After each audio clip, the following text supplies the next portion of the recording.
So firstly, we'd like to say a warm welcome to all of you and also acknowledge the wisdom keepers, the light keepers, the healers whose shoulders we stand on and who bring us to this place today where we can actually work with ancient medicines and censored medicines and with our own intuition to create better health for ourselves and better world. So thank you to all of those for being there, and I just salute them. And for all of you that are therapists on this call, we pay huge tribute to you, to the work that you do every day, working hard to reduce the immense suffering in this world.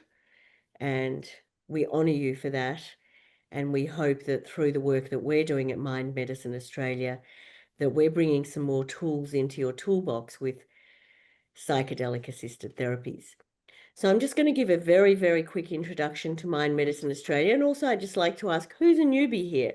Who hasn't been on a Mind Medicine Australia webinar before? Put up your hands or little flag or your little... And welcome to all of you. Thank you for being here. It's absolutely a blessing. And I'm just going to close my other windows so they don't get in the way of mine. Eliaz, do you want to put the slides on now and we'll get going with that? Excellent.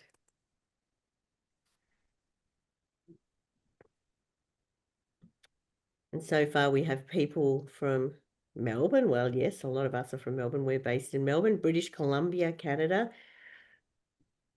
Curious Minds from Melbourne, Seattle, San Diego, Idaho, London, New York City, Chicago, Northampton, Queensland, all over the place. Welcome, all of you. Thank you so much for being here. So again, welcome to Be Your Own Chief Medical Officer with Dr. Fleet Maull, Dr. Kien Vuu, Dr. Greg Burzynski, and Dr. Isaac Eliaz. And welcome to you guys. Thank you again for being here. We'll be introducing you very soon. Next slide, please, Alan. And just a reminder that we are focused on the clinical use of psychedelic assisted therapy. So we don't encourage recreational use. We're really focused on intentional medical use to help people heal particular conditions. And a reminder that these sessions are recorded and will be shared on our YouTube channel. Next slide, thank you. So in Australia, we have this mental health epidemic, and many of you from the US and UK, and I know that there's a similar crisis in your country. So 1 in 4 Australians currently have a mental illness, with 1 in 6 Australians on psychiatric medications like antidepressants and so on. Children as young as 4 being prescribed with psychiatric medications, and 1 in 4 people over the age of 55, so all our seniors, being numbed and numbed out by these concoctions that have such serious side effects for many, many people. And the cost to the system is, of course, massive, not just in terms of medicines and therapeutic costs, but in terms of the suffering, the human suffering. And that's what we're most concerned about. So despite the best efforts of all of the therapists on here and all of us, the situation's getting worse, not better. Next slide, thank you. So for the past 50 years, there's been really no innovation in treatments. And in the case of depression, only about 30% of sufferers experience remission from existing treatments like SSRIs and psychotherapy, with about 15% of those, 15% of the 30% being placebo. There's also enormous side effects and relapse rates and an enormous difficulty for many people to withdraw from these medications and very serious withdrawal effects for many patients. In the case of post-traumatic stress disorder, only as few as 5 to 10% of patients actually go into remission, and only 20 to 30% of sufferers show any kind of response to existing treatments. So more of the same isn't going to solve the problem. Next slide. So we set up Mind Medicine Australia in 2019 as a charity to focus on expanding the treatment options available for doctors and their patients through the adoption of psychedelic assisted therapies. And we've now built an entire ecosystem in Australia to ensure that these treatments can be rolled out in clinical settings and be delivered in a very safe and effective manner. And we're hearing of extraordinary remission rates. And I'll show you some of the data in a second, just on where Australia's at. But we made history in 2023 through becoming the first nation to reschedule psilocybin and MDMA for the treatment of depression, treatment-resistant depression, and post-traumatic stress disorder. But of course, these treatments are now being trialled for a whole range of other conditions, including eating disorders like anorexia, early cognitive decline, obsessive compulsive disorder, fibromyalgia, eating disorders, I said that already, IBS, cluster headaches, and lots more, end-of-life anxiety, addictions, and so on. So for us, an indication of success is that these therapies become an integral part of our mental health system, becoming a first-line treatment, offering high remission rates. And the current remission rates for these treatments are around 60 to 80% across hundreds of trials that have taken place globally. And we're also seeing those similar remission rates in the clinical environment in Australia, which is just so exciting because so many more people can be healed. And our goal is that these treatments are accessible and affordable to all Australians in need, no matter what their geographical or financial circumstances. Next slide, please.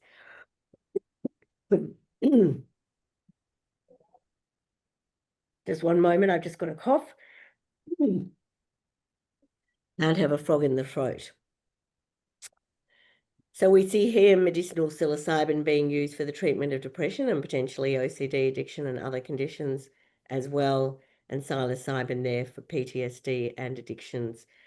And of course, it was very successfully used for relationship therapy and many other conditions as well. And the remarkable thing about these treatments is they only require 2 to 3 dose sessions, medicinal doses, with a short course of psychiatry versus daily treatments, often which patients take for years, if not decades or lifetimes. And these medicines are indeed curative, not palliative. They're considered very safe in medically controlled environments and are non-addictive, and both were granted breakthrough therapy designation by the FDA, which is only granted to medicines that could be vastly superior to existing treatments. Next slide, thank you. So this is our achievements over the last few years, and you can see that we've been very focused on making sure that patients can access these treatments, the awareness and knowledge building that we conduct through these sorts of webinars and conferences and events and other education. We run the world's leading training in psychedelic-assisted therapies, our certificate in psychedelic-assisted therapies, which has an extraordinary faculty, and we'd love to talk to you guys about potentially joining that faculty. And we also run a shorter 6-week online course as well. We also support research and the first national registry for any nation for collating real-world evidence, which is based at Australian National University in Canberra. Next slide, thank you, Alan. So this is what happened on 3rd of February 2023. We had this extraordinary decision being made by Therapeutic Goods Administration, a very important decision to reschedule these medicines. And there were headlines all over the world, and Australia was instantly catapulted into the front line of these very important and transformational therapies. And as a result of that, a lot of doctors and researchers have moved to Australia to work in this field here because it's easier to work in this field here than most other places around the world in a clinical environment. Next slide, thank you. So where are we today? We've had about 160 patients treated in the last year or so. We have about 40 authorised prescribing psychiatrists and at least another 100 therapists of all different professions working in this space in clinics around Australia. There's a number of further authorised prescribers going through the process at the moment. We've set up a patient support fund to provide philanthropic assistance to patients who might otherwise not be able to afford the upfront costs of these treatments, like veterans and first responders and others. And we urge any of you out there to support us. We are a DGR1 charity, so donations to us are fully tax deductible, and we really need and welcome your support. We're also getting the health insurers on board, the Department of Veterans Affairs, NDIS, our National Disability Insurance Scheme, and we're also the organisation that has the leading medicine supply with a Canadian pharmaceutical company. So we have these really high quality pharmaceutical grade psilocybin and MDMA, which is being provided to the clinicians to treat their patients. Next slide, thank you. And this is where we are located around Australia with clinics in these places that we're supporting all around the nation to ensure that in our big nation, people can access these treatments equitably and through the best practitioners possible. Next slide. And our certificate, which is open to all sorts of clinicians, so psychiatrists, GPs, psychologists, psychotherapists, social workers, occupational therapists, counsellors, allied health practitioners, and so on. And David Nutt described our course as the world's leading course. It really is wonderful. I've just seen the testimonials for the most recent cohort, and people describe it not only as the most important training they've ever done, but as one of the most important experiences in their lives, which is just extraordinary. Next slide, thank you. And this is some of our wonderful faculty. You can see people like Bessel van der Kolk, Gabor Mate, Rick Doblin, David Nutt there, Gita Vade, and so on. Next slide.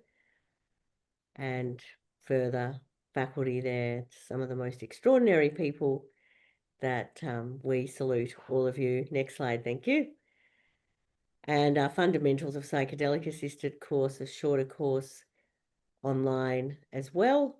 And I should say the certificate in psychedelic assisted therapy is a 14-week course, mostly online, but with a wonderful intensive, a 6-night intensive where the participants experience going to altered states, working with one another, and it's just the most powerful way of bringing together all the different disciplines in medicine to come together to truly put patients at the center. Next slide, thank you. How can you help? Well, yes, fundraise, please, please fundraise, name us your charity of choice, donate like I mentioned, talk to your fellow medical colleagues about this rapidly emerging field, follow us on social media, join our courses and training, and spread the good word about the work that we're doing in the world. We are a charity, so we do all of this only because we want to reduce the suffering in this world. Next slide, thank you. And this is our patient support fund, which enables all of you, sorry, to donate and support patients who otherwise couldn't afford these treatments and potentially save their lives. Next slide, thank you. Donations also support, so we have 2 donation funds, our patient support fund, which 100% of donations go towards supporting patients going through these treatments. And then we have another fund which supports training and research and a whole lot of other things. Next slide, thank you, Eliaz. Some more amazing upcoming events and webinars coming through. Our next one's with Wade Davis in December, who's an extraordinary storyteller and photographer. And yeah, I really encourage you all to join that and all our upcoming events, and just join our community. We really welcome you. And I think that brings me to introducing the wonderful Fleet, who I've known for a while now. You know, Fleet is absolutely prolific in the work that he does in educating people about their health around the world with incredible webinar series and lots more. So Fleet, I'll let you say a bit more about yourself and then just talk about this theme that you and I came with about becoming your own medical officer. Yeah, thank you very much, Tanya. And yeah, I first met Tanya when she was a speaker for one of our psychedelic assisted psychotherapy summits, which we offer each October through Heart Mind Institute, the organization I founded. And this has been a movement we've been deeply committed to, and it's been so exciting to see its emergence. It was sad being a citizen of the U.S. here to see the FDA not recommend the rescheduling of MDA in August of 2024. But it was so exciting to see what happened in Australia, and it's very encouraging. And Australia is leading the world, and we have some good things going on in Colorado and Oregon and the U.S. But anyway, I think this is a movement and medicinal modalities and indigenous modalities of self-healing that whose time has come. So just to set a little context for today, I think to one degree or another, in modern cultures and modern societies, certainly in the West, and probably a lot in Asia today, we've been kind of trained and enculturated to be passive consumers, and to really give away our power and to turn our power over to so-called experts and authorities. And in large complex societies, you do need institutions, you need social structures, and it would be great if these experts and authorities really took good care of us.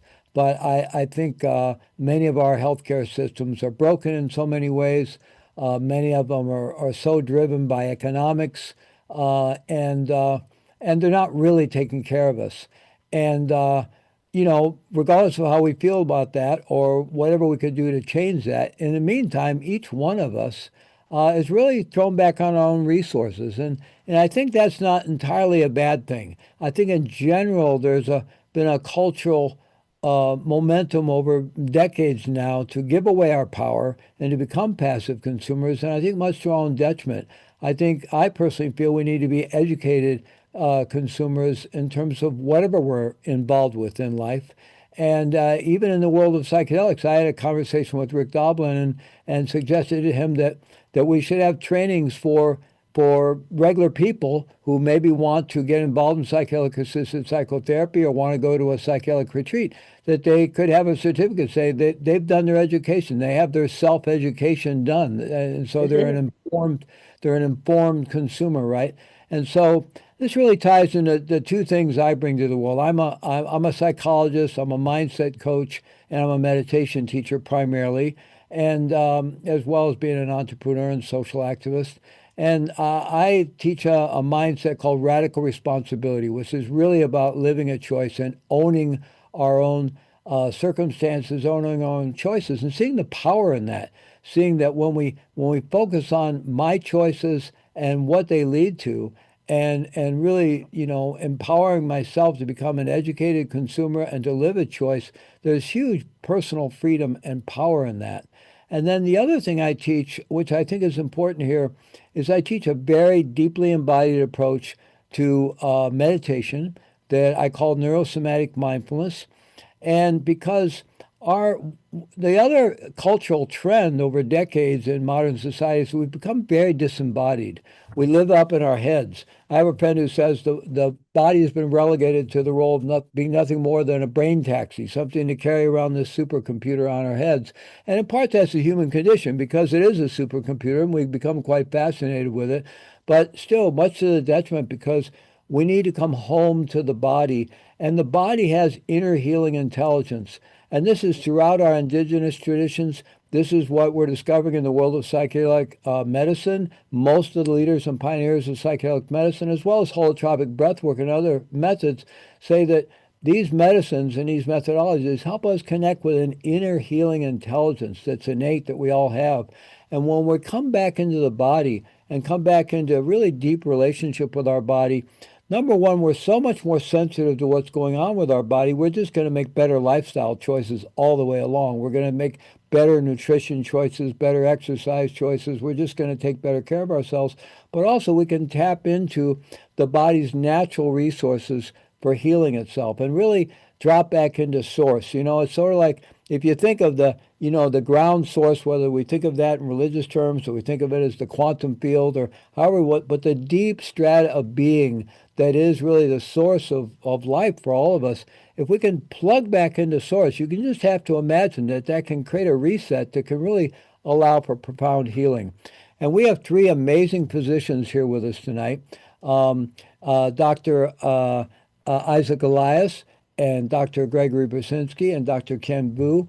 And they're all deeply trained and experienced and have been dedicating their lives to the fields of integrative medicine and holistic medicine and functional medicine. And we're going to hear from each of them. And I'd like them, to address how we can actually, empower ourselves to move from being perhaps passive consumers struggling with what's available or not available in our medical system to actually, being willing to do our own self-education and make our own choices. Right now I'm at a point with my own health. I'm doing deep blood work and I've got a bunch of apps and I've got a bunch of medicine. I'm using AI to analyze my blood work and compare it quarter over quarter. Um, and I'm at the point of trying to decide, I'm 75 years old. I'm trying to decide whether to do some testosterone therapy for myself. And the main risk might have to do with prostate issues. And I'd love to find a doctor I could have a good conversation with. But right where I live, there's just nothing available. So I'm having to train myself and educate myself. And I'm finding myself in this, can I trust myself to make a decision? I mean, even if we can go out and talk to 10 wonderful doctors, in the end, we have to make our own decisions. But can I trust myself? And, it's not to say I'm not going to find a good functional medicine doc to have a conversation with, but it really is. We've almost been trained not to trust ourselves, right? Not to trust our own wisdom. So Mm. anyway, I think with that, I want to turn it over to my colleagues, and I'm going to first introduce Dr. Isaac Eliaz.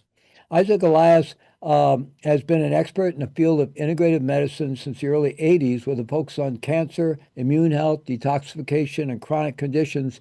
He's a respected researcher and clinician and best-selling author, and he's really been at the cutting edge of cancer research with some very, really cutting-edge therapies. He's also a deep meditation teacher, a Buddhist teacher, and really brings together the best of integrative medicine with a deep spiritual understanding about who we are as human beings and our body. So I'm going to turn it over to Dr. Elias. We just have a short time each of us. You'll hear from each, we're going to come back and have a dialogue together. But Dr. Elias, would you just share a little bit with us? And we will, just before you do, dear Isaac, and so delighted to have you on this, Isaac. Just, yeah, a reminder to all of you to please put your questions into the chat because we'll get through as many of those with these wonderful humans as we possibly can. Welcome, Isaac.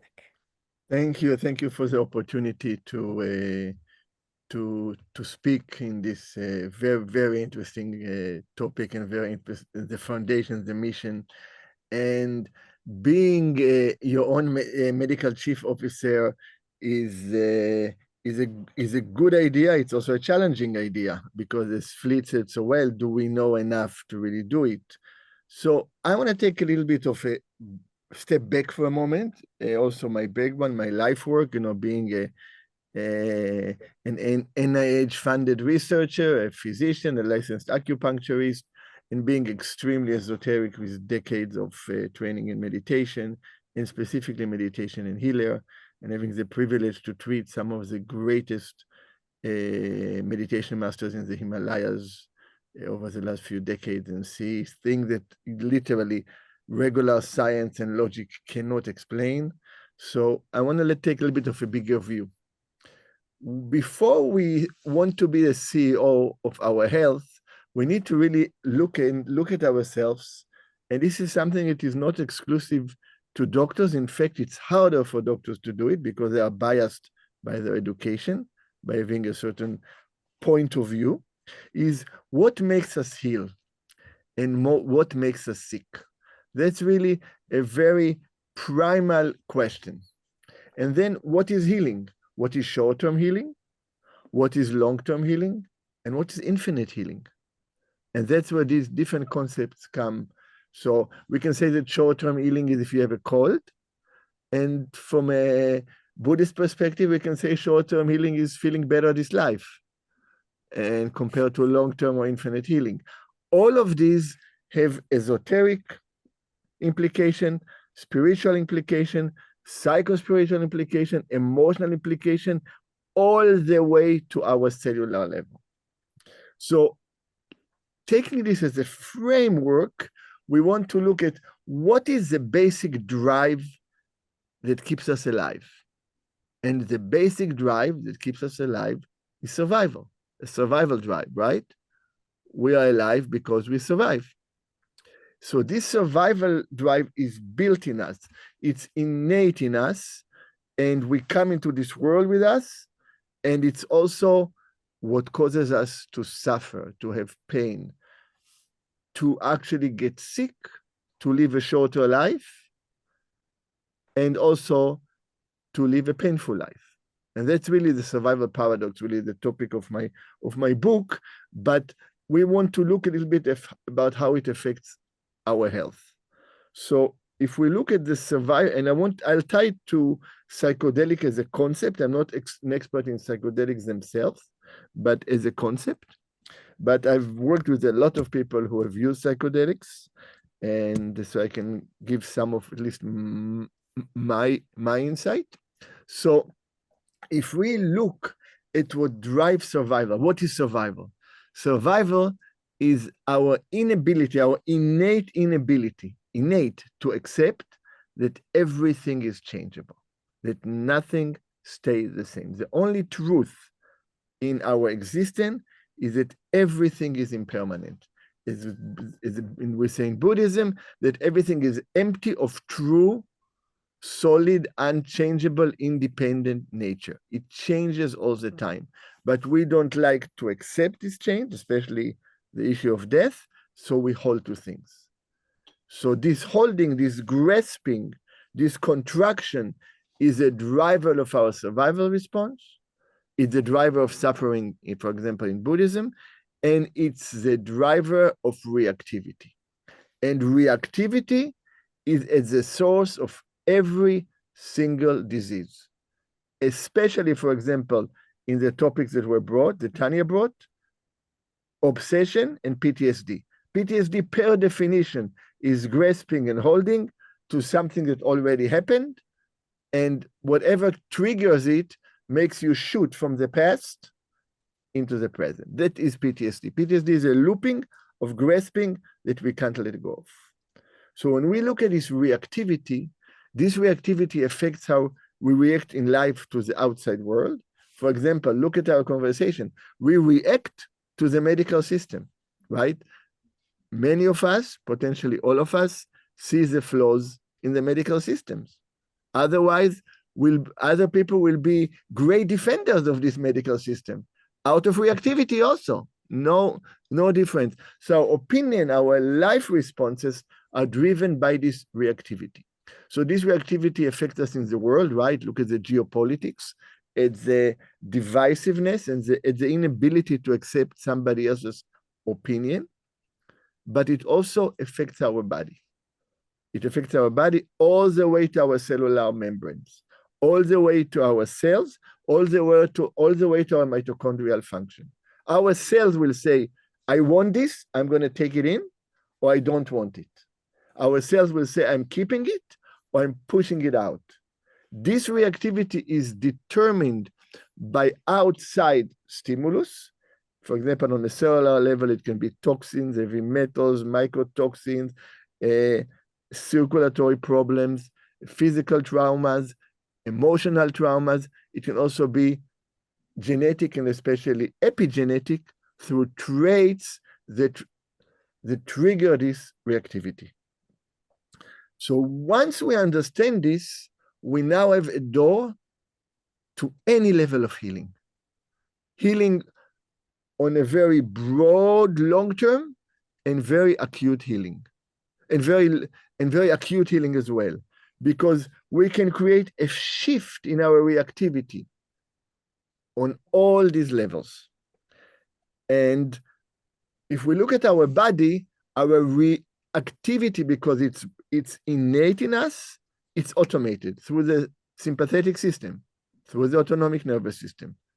And then we get biochemical reactivity through proteins that are called alarmins, one that I've researched for decades, and I'm a pioneer in clinical use. I developed the first blocker, and I developed a column to remove it.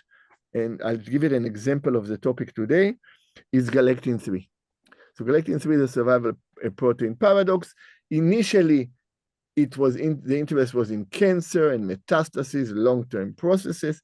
Now, my big breakthrough, where I got the FDA breakthrough designation, is in sepsis, because sepsis, the #1 killer in the world, is the ultimate reactivity, right? It's reactivity within minutes that create immune dysregulation and inflammation.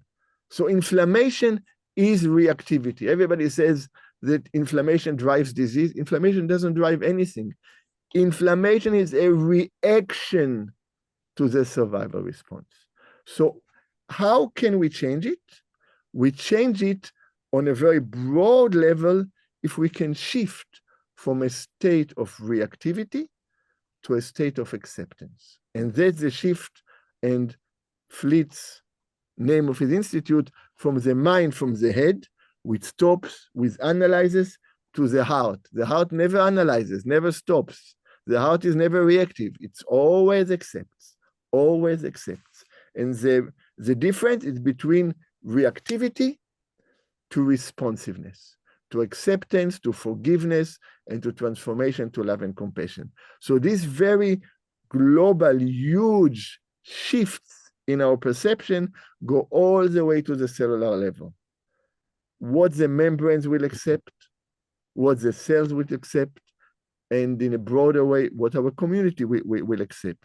So this shift into the heart is what I call open heart medicine. And when I teach open heart medicine in a retreat context, and just for a few days, while I'm a clinician, and I specialize in integrative cancer for decades, the most dramatic results are in severe PTSD. And this is an audience that is very open-minded. I'm sure you see amazing things in psychedelics. Often people will experience multi-generational healing, including seeing the people. The people actually appear to them, and you experience multi-generational healing. So on one level, it sounds like science fiction, but what's happening? We are moving to other states of consciousness, to other states of awareness. And psychedelics allow us, to do it when done properly, in a simpler way. In meditation, it's trickier. It takes much more skills.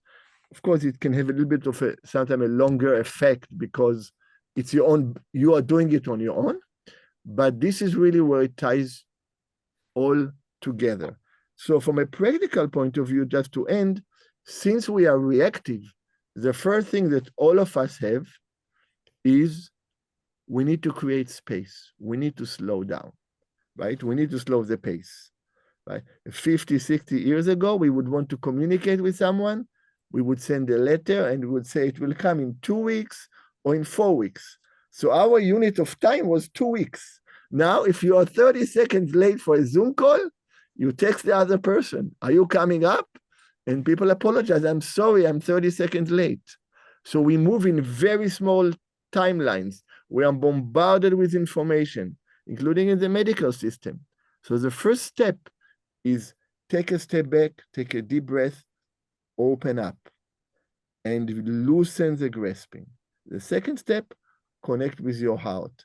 This will penetrate all the way to your cellular level, will affect your neurotransmitters, your hormones, your receptors, and will shift your health, truly. So that's a little bit very shortly about open heart medicine in context of how we can use it for our own health. Thank you so much. Thank you so much, Elias. And I invite all of us just to take a moment here, just to pause and drop into the body and take a deep breath together and really let that sink in what Dr. Isaac Elias just shared with us in such a broad and deep view of what we're really talking about here. Thank you so much. I want to introduce Dr. Gregory Burzynski, who is from Houston and originally studied neurobiology at the University of Texas, Austin, and then went on to study medicine at the prestigious Jagiellonian, I don't know if I pronounced that right, University Medical College in Krakow. Now, I'm going to Krakow this Thursday. It's one of my favorite cities in the world. I go there every year for our Bearing Witness retreat at Auschwitz-Birkenau. So I'll be there by Friday in Krakow. I actually love it there. And today, Dr. Burzynski is a board-certified internist and founder of the Restore Longevity Clinic, as well as owner of the Houston Concierge Medicine Practice. And he brings together advanced diagnostics, precise health analytics, and personalized care to help patients live better, longer, and stronger with a really data-driven, a deep data-driven approach to very personalized medicine. And that's what's missing right where I live here. I wish I had access to that where I live, and maybe I'll move to Houston. So welcome, Dr. Burzynski. Thank you for joining us. Thank you, Fleet. We welcome you in Houston and happy to be here. So I try to give patients health ownership. As we all agree on this call, on this webinar, that it is the most important thing in our bodies. We need to have a prevention focus.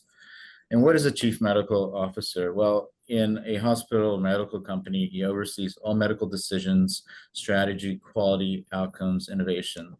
So I want patients to also have that, my clients to have that. You're the CEO of your own body, but you need also the right partners along that journey, because as we're all seeing, there's so much information, so many things that people can be doing, and they could be actually hurting themselves. We all know we're in a sick care system, and for patients that grasp their own health, the importance of it, we need to shift them more into a longevity medicine perspective, or one that can really heal the root causes with functional medicine and all these things, because unfortunately we're having worse health outcomes throughout the years. So I try to allow patients to get these biomarkers, get these imaging studies, like a DEXA scan, at their own willingness. They can then consult with me, they can have a discussion, but there's so much to be said about when patients see something like a fact that they have lots of visceral fat, or they weren't healthy as they thought they were, and they connect the dots, and they see that their family history will be soon enough theirs. And when they have all the people that they are wanting to be around here for obviously family and everybody, then it clicks that they have to do better. And having the discussions in the traditional sick care system are sometimes very demoralizing. And I can tell you one of the examples that I find just appalling is I had a diabetic patient who I gave a continuous glucose monitor, a CGM, and their endocrinologist said they didn't even need one. And I think that is just unacceptable. I think people should know their data. The data is powerful. We need to bring these things together better. So I tell patients, if not me, then somebody, a physician that can hopefully get you on the right path, perhaps getting your A-team training, meaning like getting a good trainer, a nutritionist, and following all these things, because we want to follow our key performance indicators and we want to get better. I'm going to go a little granular and maybe not so much heart medicine now, but we want to know, for example, our body composition. I think we want to stay ahead of our metabolic health. We want to not have insulin resistance be a problem. We want to lower inflammation. I implore people to get tested for cancers, to get appropriate imaging done, and to really treat their body as a temple that deserves that. We want all our systems to be in balance, the hormonal systems, the gut is so important. So many diseases stem from it. Our energy may be off because of our mitochondrial functions not being that great. And also, of course, the mind-body connection, the stress, the sleep, and everything going together. We need that to be all in flow, because we have our high-tech data systems. We have all these biomarkers that are exquisitely fancy, but I think we just, as we're hearing, we want the intuition, the mood, the libido, the emotional resilience to be there. I've seen patients that have amazing biomarkers, but still they're off on these other signals. We want their sleep to be great, even though there's been disruptions that maybe are unexplained. This is what I do. I want people to have the 4 Ps in action, and that will be precision, prevention, personalization, being proactive. And that's, I think, the CMO mindset that people should grasp to get their health to where they want to be in an optimal level and transform it. Thank you so much. Thank you so much, Dr. Gregory. It's really interesting coming together there. And I really resonate with this coming together, the open heart medicine, the heart approach of that deep and broad view that Dr. Eliaz gave us with a data-driven approach to personalized medicine. It just really resonates with me. I've got a wearable here, and I've got a wearable ring, and I'm getting tested regularly, and I spend the first 2.5 hours of my day getting into a deep flow state. because I know that that sets up my day for thriving. And there's a lot of different things we can do to be healthy. I'm really focused on what I put in my body and how I live, but really getting to those deep flow states. I access that open heart that Dr. Elias was talking about, and at the same time, I'm getting all the best data I can so I can make subtle adjustments to improve my sleep and improve the markers and overall, and ultimately, how do I feel, right? And fortunately, I have more energy than I've ever had, and I'm 75 years old, so something good is going on. So with that, I want to invite on Dr. Vuu.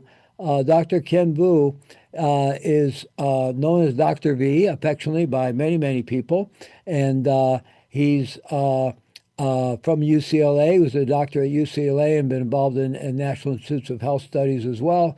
He's an interventional and diagnostic radiologist, and really focused on longevity medicine and functional medicine. And he's become a voice for empowerment, for personal empowerment, and speaks really all over the world, and is well known for his approach to lifestyle medicine, that we are the cure, and the idea of Thrive State, which is the name of his book. And he's captivated audiences with elite athletes and Fortune 500 companies, and really he's one of the leaders out there in trying to shift the culture to personalized, integrative, data-driven, and body, mind, heart-driven medicine. And so I'd love to hear from you, Dr. Vuu, and let's take it away. Fleet, thank you so much. Hey, everybody. Dr. Kien Vuu here. Just a little bit of my training. I am a triple board certified MD, trained in conventional medicine, still practice a little bit of minimally invasive surgery, but 15 years ago, overweight, diabetic, high blood pressure, on several prescription medications. And that was because I was living my life, as Dr. Elias says, in survival mode. And through that lens, I was actually sending signals to cells in my body that I was in danger. And what we know in epigenetics is how we live our life. The energy that we feel is actually paid attention to by our mitochondria and our DNA. And I was giving those signals to my body. So I then did additional training in longevity, regenerative medicine, working with peptides, hormone optimization, things of that nature. But what I want to share with everybody here is if we could start to awaken to life and heal these traumas and the things that are not us, these looking at life of not feeling safe, loved, or connected, we can really start to change the messages that we give to ourselves. Now, rather than give you maybe a talk, how many of you would like an experience that I teach the therapists, the patients, to corporate 500 companies to actually live longer and to shift into a thrive state in just 3 minutes? All right, I invite everyone to stand up. We're going to do it right now. This is a practice I didn't actually design, but it's used all over the world. It's called laughter yoga.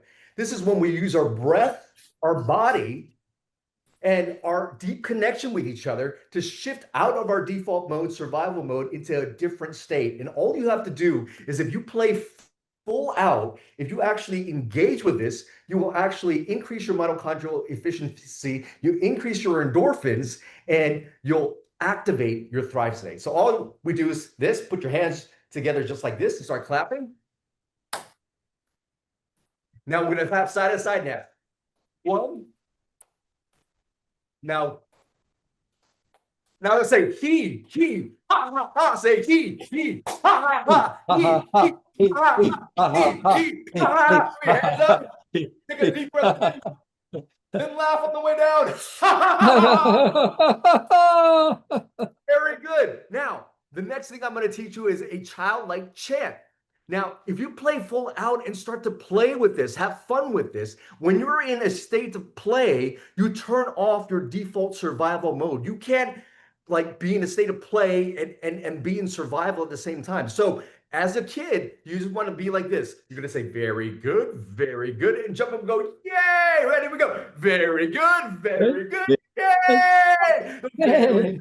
Good, very good. Yay! Laughter exercise is this. It's called greeting laughter. When I say go, you're going to just look into the screen. You're going to send love and energy to the people that you sent across, but you're going to do it with a laugh. Ready? Here we go. And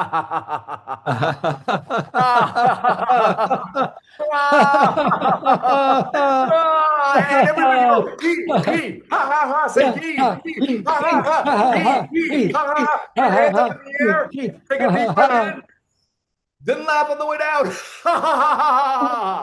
Now, the next one is called milkshake laughter. Make some sound effects. You're gonna go whoop, whoop, and then you're gonna throw it up and then laugh on the way down. Ready? Whoop, whoop.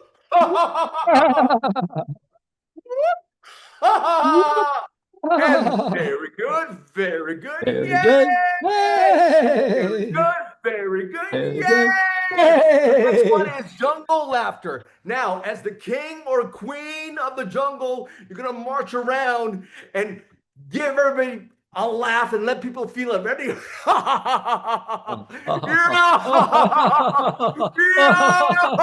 And he, ha, ha, he, ha, ha, he, ha, ha. Put your hands up. Deep breath in, laugh on the way down. Radiant laughter. Now you're gonna follow my hand as a gauge. As it goes up, your laugh will go up. As it comes down, you're gonna drop down lower. Ready? And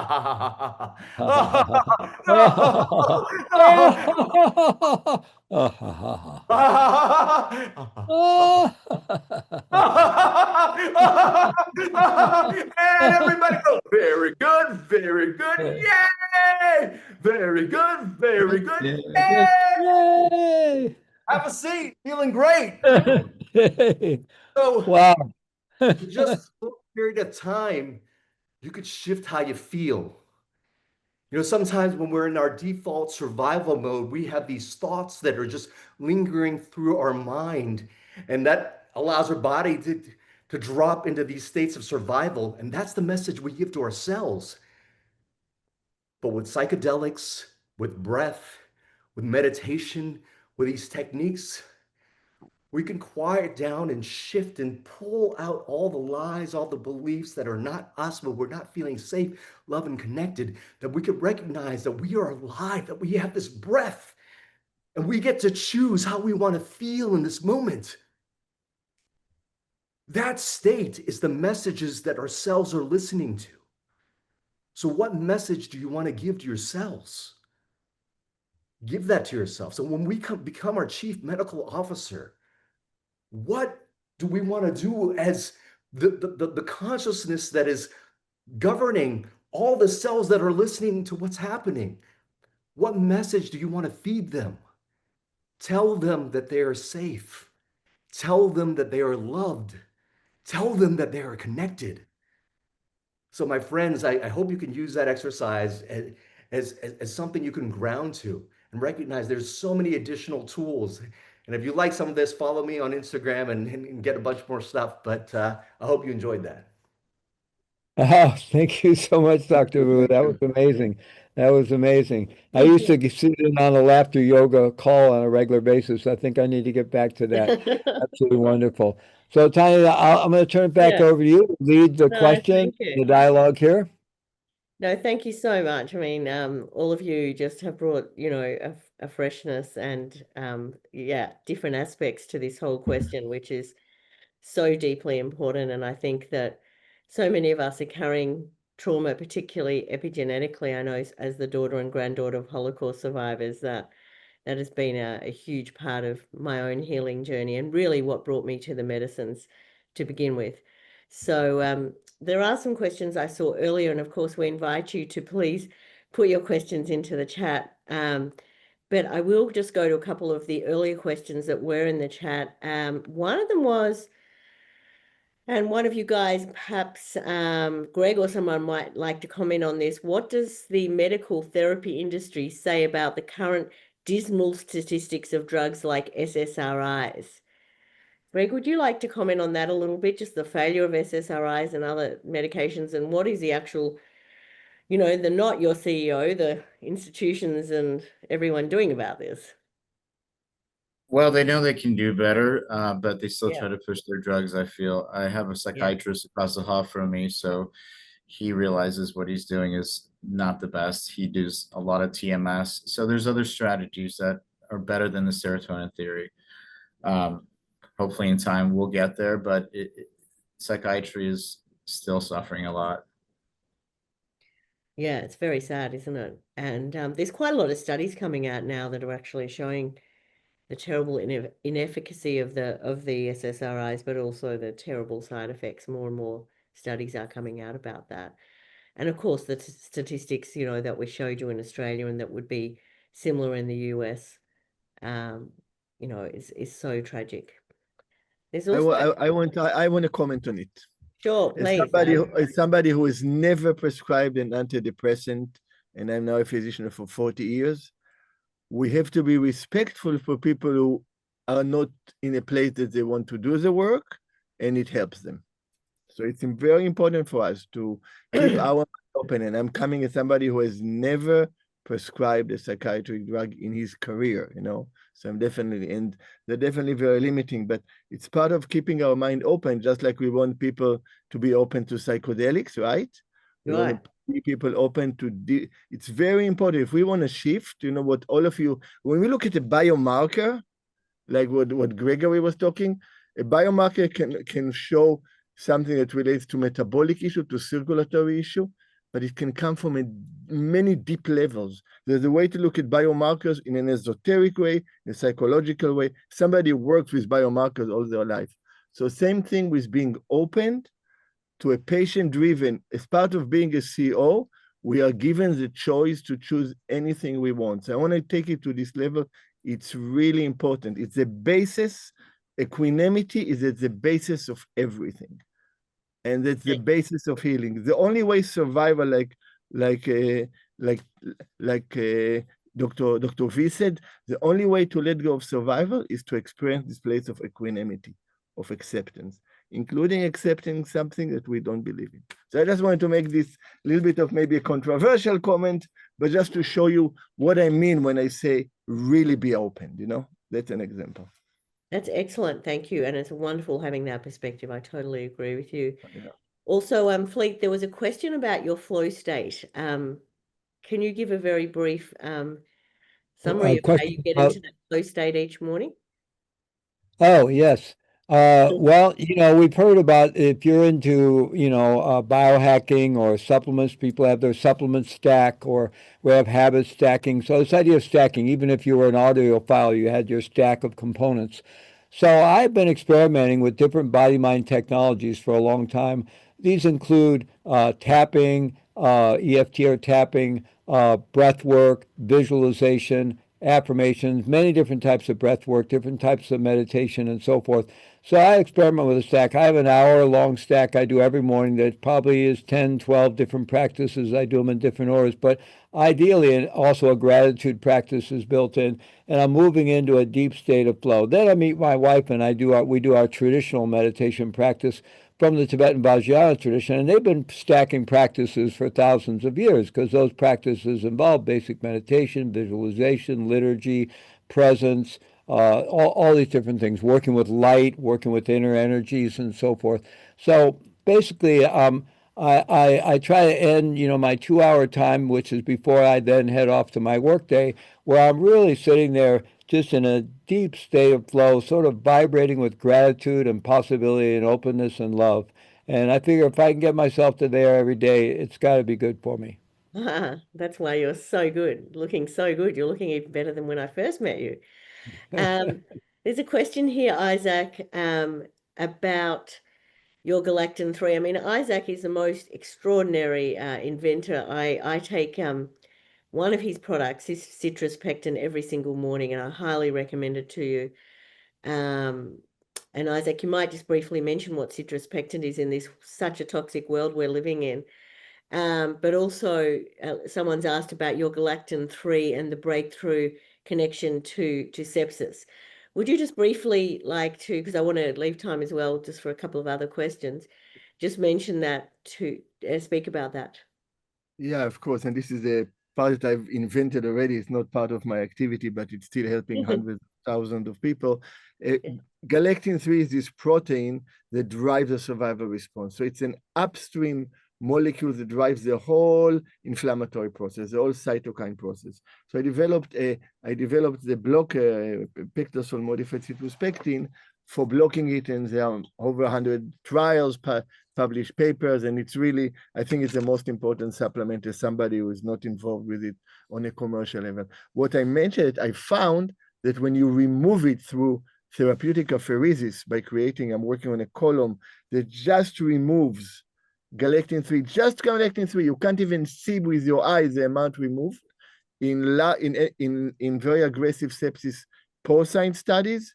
We literally shut down the sepsis process in less than an hour. There is Oh no my golly, in less than an no, hour. exactly. And what it means, again, to what Dr. V was mentioning with the laughter, we are shifting the most extreme survival response.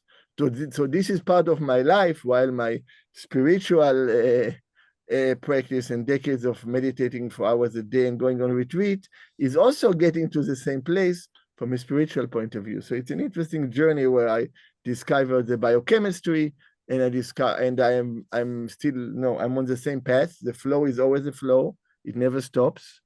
And yeah, so that's Absolutely a little bit fascinating. about galectin-3.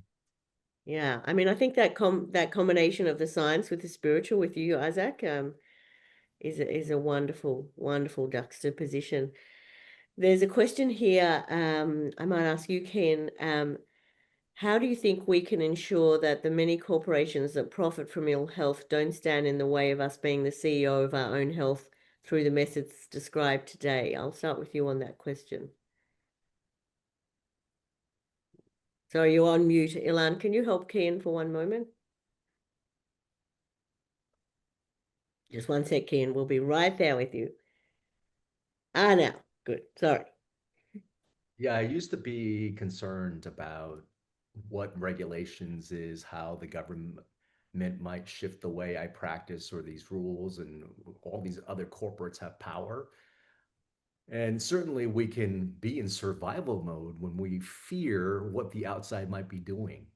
But if we just acknowledge that we ultimately are the CMO and the CEO of our health, that in any moment we can decide how we choose to connect with other people, how we choose to see the world, how we choose to see life, the sleep that we take, whether or not we're moving and engaging with life, whether or not we're serving other people with our life. All these choices, these micro choices that we can make moment to moment, has nothing to do with corporations, has nothing to do with how governments try to run things. These are things that we get to do because we choose to right now. When we ultimately decide that no matter what, we get to see how we live our life, how we see our life, and how we engage in life, and the messages that we give to ourselves. None of that other stuff matters. I'd love to see things shift, but when we shift ourselves, that's when we start to shift the world. Yeah, absolutely. If I could just add something real briefly, Tanya, I completely agree with Dr. V. And I think it's good to recognize the power of being conscious, educated consumers. Most of us in our, whether you're in Australia, the U.S., Canada, you've probably seen many things change because the consumer becomes more educated. I know in North America, even conventional supermarkets are full of organic products today. Why? Because consumers are demanding them, because consumers have become more conscious and more educated. So our individual choices over time will create that change, I believe. And we have to ask for what we want as well. I want to add to what Dr. V says, because it's profound. And just to emphasize it even more, with every thought, with every breath, we have a choice. So we can be right now upset and angry, but we have a choice to change it every second. That's the beauty of human embodiment. And sometimes it's hard to do it with the mind. So we take a trip, we take a ride on what is easier to follow. And what is easier to follow is our breathing, because our breathing is voluntary. So as we exhale, as a natural letting go of the lungs, what Dr. V did with his laughter, he moved us from contrived being to a less contrived being. And he used the exhalation. What is laughter? It's exhalation. We are making a sound. So remember, we all fall into states of fear and depression and feeling tired. Anybody who's telling you they don't, they're not true to themselves. But we all have a choice. So really, this laughter exercise and the flows that Fleet, and Fleet is an incredible story. Anybody that doesn't know him well enough, go read about this man, okay? He really turned lemon into lemonade, okay? Like sour lemon, okay? Like unbearable lemon, okay? So there is a way. We can't choose what comes to us, but we can choose how we respond to it. And that's really Dr. V's message, is that we own it. And the pharmaceuticals, believe me, I've been struggling with this. Being a doctor in California is not easy when you're on the cutting edge of new therapy.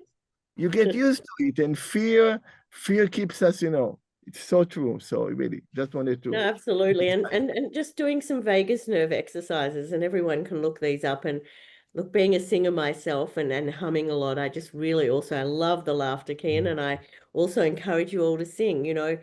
We all think that, at some stage we've been told not to sing, many of us, but actually, our voice is the language of our hearts. And if we can use our voices more to ask for what we need to express ourselves, and then just to hum and to get in tune with our vagus nerve, it's extremely healthy. I'd like to go to this question here. Maybe Greg, you might like to respond to this one to begin with. I simply don't know how to make the change from conventional medicine that isn't working to the things that we're talking about here. I've lost the faith I had in the depression and anxiety medications I've been on for 20 years. I think they make me numb to a degree. How do I practice new methods when I'm numb? What if it is too risky? And hang on, just let me go down to the next bit so I can't read the rest of that. Hang on. What if it is risky for me to quit my drugs? How do I make the transition? It's daunting. Yeah. Well, I think you need the right team. So you need to Yeah. find the right healer in your area, counselor, whatnot. Don't stop your meds and just jump off the cliff, right? You need to get the plan in action, right? So how do you find somebody in your area? I think Australia is a little challenging, right? From what I've heard. I use AI a lot, and you can ask the prompts and you might get the person that you're looking for. So without somebody like that to guide you, I would not make drastic changes, first and foremost. You can educate yourself, that's perfectly fine, but don't do anything too drastic. I would also optimize the lifestyle if you haven't already. Those things, I think everybody wins. And there's so many resources for that. Thank you very much. And yeah, there's a comment here saying there appears to be a commonality here pointing to a dysregulation of the nervous system. And that certainly is underpinning a lot of this suffering that we're seeing in the world right now, because we're living in such an unbalanced and divided space, and we're all longing for greater unity and safety and expanding our consciousness to be able to really regulate our nervous systems, which is why the laughter and the singing and the humming and all these sorts of techniques are so important. And maybe actually with that, I might just ask each of you just to suggest one other thing that you think that could help people regulate their nervous system. If anyone of the four of you wants to talk about that, we've already had the laughter, Kien, but anything else you want to add to that to give people the tools, that would be great. Well, I'll suggest a little something. And, the other thing we've been enculturated into in modern society is that medicine equals taking a pill, right? And not about all the lifestyle, all the personal health care. So that person is concerned about making that transition, as Dr. Burzynski was saying. All the things you can do to become healthy and resistant in preparation for working with the right people to make a transition, right? There's so many things we can do to build up our strength. And for me, just like Dr. Elias was talking about with Dr. V's laughter yoga, it's all about breath, right? Laughter gets us breathing. The exhale, laughter is the exhale, right? So I think breath is really just the royal road to self-regulation altogether.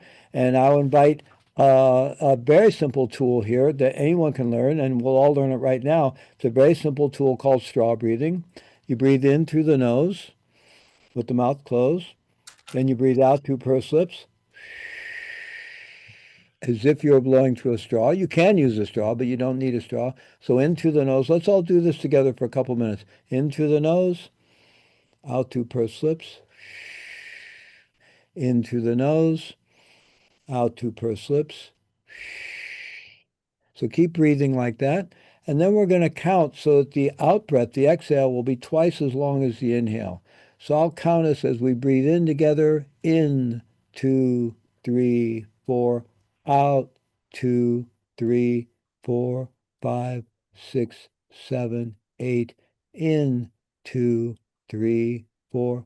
Out, 2, 3, 4, 5, 6, 7, 8. I'm sure you have it by now. Just keep breathing in that way. In through the nose, out through pursed lips, out breath twice as long as the in breath.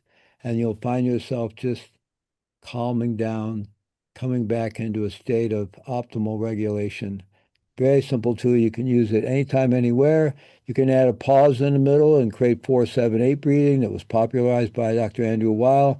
You have box breathing. They're very simple tools. We have these under resources on our heartmind.co website, free resources there to learn these simple breath regulation tools. And of course, we can always just take one deep breath. Let's all do that together. It's like pressing the reset button on our nervous system. Just take a deep breath.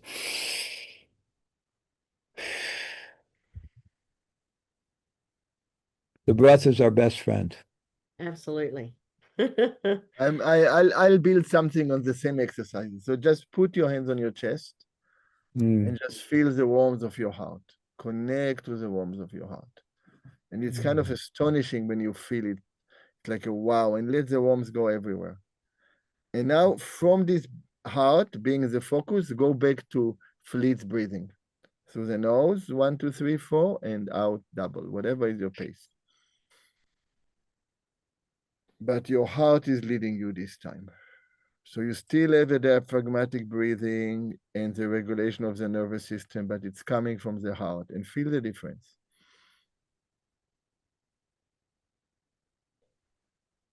What it does to your tissues, to your cells, to your being, to your connection with the world as with yourself.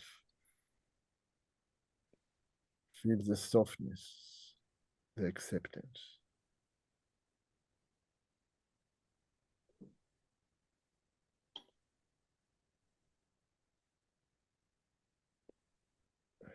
And you can let go.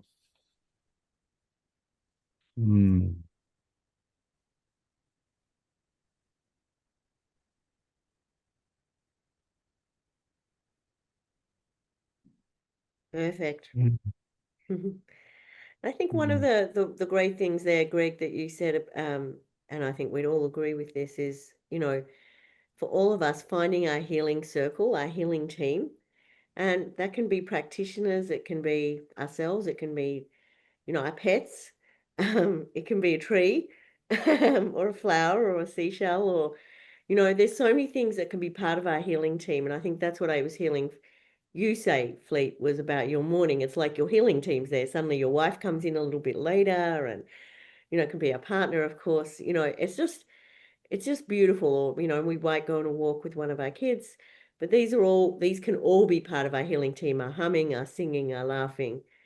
And I really encourage people to find that healing circle and call them in. And especially if you're feeling really down and like there is no hope, and that, the division is so much, or that what's going on our world is so overwhelming at times. And then you call in your healing team and just spend a few moments with yourself. And I think it's a wonderful thing to do. Just to see if there's any last questions, because I want to make a comment because people are making a comment that yeah. Anger is valid. Of course, anger is valid. Yeah. Anybody that thinks it's not, acceptance is accepting everything. We have a tendency to think that blissful experiences are amazing and difficult experiences are terrible. And this is a judging, dualistic, limited mind. In its essence, every experience comes from the same place, right? From a Judeo-Christian Christian point of view, we are made in the image of God, which means everything we experience is with the image of God. This quality of equanimity is what allows us to have freedom. And in this place, every emotion in its essence is the same. But when we connect with the essence with an open heart, naturally the anger will transform into love and compassion. Not because we force it, not because we invalidate the other emotion, because that's who we are in our essence when the traumas goes away, when the survival goes away, when the reactivity goes away. And that's what enhancers of this approach, like psychedelics or different meditation techniques, do. They allow us to shift away from this. And we discover a world that is pretty much amazing. And as part of it, Beautiful. we learn to love ourselves, because the heart is the only organ in the body that nourishes itself only after it nourishes others. It accepts, it purifies, it gives without discrimination, and then when it relaxes, it nourishes itself. And this self-nourishing is loving ourselves as part of loving others. And acceptance, it's the root. The secret of the heart is not love, it's acceptance. It accepts blood from everywhere. So this is kind of a little bit of an understanding of why all emotions have a place. But we don't want to hold to them. Don't give too much meaning to the anger. Just don't give too much meaning to excitement and seeing lights and sounds. They're all impermanent. They all come and go. That's the idea of Dr. V's exercise of see how I can shift you in 3 minutes. Mm. So I just Yeah, wanted to add these few words. no, it's beautiful, that beautiful sense of gratitude for this one precious life, whatever it brings in, you know, that poem, The Guest House. We have to welcome it all. Thank you, Isaac. There's a comment here from Sharon. The issue for anyone with long-term PTSD anxiety is not only the tension in our lungs, we feel unable to breathe. There is also disassociation from our bodies. It's hard to find the connection back to our core. And we empathize with that, Sharon, and your comments. And Fleet, do you want to make any comment about for Sharon? Just coming back to that. I also want to make sure we hear from Dr. Gregory again. But I'll Yes. just say that, there's the idea of all this work, all the body mind work, all the self-healing work. We can bring a trauma-informed perspective to that and approach things always with gentleness. And I love Peter Levine's work around pendulating, where we can lean in, with courage, just a little, tolerate a little maybe discomfort, and then lean back out to where we feel safe. And under our own power, titrating it with our own wisdom, we lean in, we lean out, and we can slowly, gradually, there's no hurry, we can gradually reclaim the landscape of our body, cell by cell, mitochondria by mitochondria, and find our way home again, but with a lot of self-love and self-compassion and gentleness, and never any aggression. Pushing never helps. So it can be very difficult to return to the body when there's a lot of trauma and dysregulation there. So we approach it with tremendous gentleness, self-compassion, and ease. And it's also important to find maybe external reference points or places in our body or people to be with or a place in our home where we know we can feel safe, where we can access that feeling of, oh, I'm okay, I'm safe. And then we can lean in, come back to where we feel safe, lean in, and that way we can do our own healing work. Beautiful. And Greg, do you want to add something to that? I echo those sentiments as well. I think suffering is part of life and it's transient though. So there will be a time when it is over. And like you also said, you take all the good, the bad, all these emotions, and that is what makes life amazing. And having that resilience, hopefully, that groundedness, I think, to see that and zoom out also. Mm-hmm. I mean, by the way, we have Peter Levine on our webinar Global Series in 2026, and we also invite any of the 4 of you to come back and do a webinar with us in 2026 as well. And I think we're getting very close to end time, Ilan. Is that right? Or can you just tell me how much time we have left, please? We are right on time now. Okay.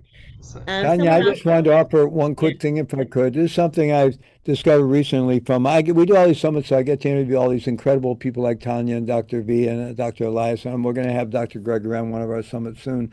But there was a deeply Taoist trained healer, a wonderful man, a veteran who healed himself from PTSD, from being a combat veteran and so forth. And he has all these practices that he taught me of speaking to your own nervous system. And I was a little skeptical at first, but I practiced it and it works. So at night, as I'm going to sleep, I go into slow breathing and I'll talk to him. I'll say, okay, now I'm inviting a shift into relaxing into a deep restorative state of sleep. And I'll speak to my nervous system. And in the morning, I speak to it. And I use affirmations as I'm doing tapping or breathing of, love, healing. We can actually vocalize to our own nervous system and direct our own nervous system, and it will listen. It's our partner. I think it's about getting back into a deep, intimate friendship with our own body, heart, and mind. Totally. Could not agree more. Before we go, I'm just going to ask each person to talk on this particular theme. So, as some of you know, Peter, my husband, the co-founder of Mind Medicine Australia, and myself spent a week with Ramdas in 2018 before he passed away. And he had a wonderful saying, many wonderful sayings, but one of them was that we're all walking each other home. And when I was talking before about a healing circle, and Greg, you were talking about having that healing circle around you, that healing team, I just like each of you to just talk maybe just about how we can all walk each other home, ourselves home, and walk each other home to finish as this beautiful webinar we've shared together. Starting with you, maybe Fleet. I have a photograph I really treasure. I got to sit with Ram Dass watching his incredible film Fierce Grace that I highly recommend, and we're both beaming, and I just love it. Community is so important, and I think what we're hearing and all the people, we bring our summits to millions of people around the world, and what we're continually hearing from people is a longing for connection and a longing for community. And although there's amazing things going on in technology that can facilitate all kinds of wonderful things, including AI, I think it's pointing to our need to come together, be in community together. And to me, this is most important. Both Elias and I have been involved in deep Buddhist traditions for a long time, and we talk about Sangha, the importance of Sangha. And I think we all need to, we have the Sangha in our own body, all of our mitochondria. They're a family and a community, but we also need to extend it out with our loved ones, our family, our friends, and find our way into community for sure. Thank you. That's beautiful. Isaac? Yeah, it's the whole thing. It's the interconnectiveness, Yeah. so, and, with the AI and computers and cell phones and messages, we don't do this. And also being outside, being in nature. Nature is always changing. Nature doesn't hold. Hugging a tree, if you didn't have a chance to hug a redwood tree, I live in nature and I planted so many redwood trees, and I have some old ones. I just hug them for decades and people thought I'm crazy. Now there is science about it. Just feel their wisdom, their love. And really, this interconnectiveness, somatize it into our body. We are a community of, I'm rounding up 50 trillion cells that have mutual support, mutual, and then about 100 trillion organisms in our gut. So we are the most vast community. And the reason why we have all this gut problem and dysbiosis is because we are losing the balance of our community. So anywhere, and community starts by accepting and by giving unconditional love and compassion. Even if it's for 2 minutes a day, it still makes a difference. Perfect. And you, Greg? Well, gratitude and love, I think that's a fundamental. We have it pretty good. Sometimes we forget. Yes, there could be some traumas, there could be some tough times, but I think all in all, life is beautiful. And sometimes we forget that. With me and my family, we have a gratitude list we start off the day with often. And we get into that habit and we see how many great things we have. And we should really not take things for granted. And the people around you, especially, we're blessed to have them. And we really don't need that much. And that's the fundamental thing. And that'll make us healthier and happier, I think, if we keep more grounded like that. Thank you so much. That's beautiful. And Kien? I truly feel that heaven isn't the place we go to when we're out of these bodies, but heaven is truly a state of consciousness that we can choose to feel and to be. And whatever you may be going through, if you want to start feeling better, one of the easiest things to do to tap ourselves into that state is to just reach out, connect, and try to help someone. No matter what your resources are, you can share your time, your love, your greeting, your smile to truly help somebody. And when you do that, like without expecting anything in return, Unconsciously, you're telling your body and your nervous system something that you actually have it all that you can give. And all of a sudden, your nervous system relaxes.